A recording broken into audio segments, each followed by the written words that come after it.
Assalamualaikum, selamat pagi, selamat tahun baru dan selamat tahun melawat Malaysia juga, selamat tahun melawat Johor. Kenapa saya pilih daerah Keluang sebagai wakil atau duta? Sebab daerah ini dia kompak tapi dia ada macam-macam. Ya betul, ramai orang-orang Johor yang pernah datang Keluang kata, Keluang ni kaya dengan roundabout. Ya, sekarang tengah musim durian. Kita pergi ke Fruits Master untuk menjamu selera pagi macam sarapan kita dengan durian. Jadi kami pilih yang baby, dia panggil baby udang merah. Okey, kita dah pilih dua biji ini. Sekarang kita nak pilih cendol. Sebab kat sini famous dia juga cendol.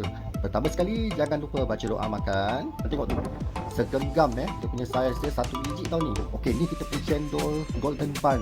Seperti cendol-cendol biasa, dalam dia ada cendol yang hijau tu, ada santan, ada pulut sekali, siap kacang merah sekali. Dan yang ini ialah buah-buahan tempatan yang telah dipackingkan macam cempedak, nangka, jambu air. Selain daripada tu ada juga mereka jual anggur, muscat,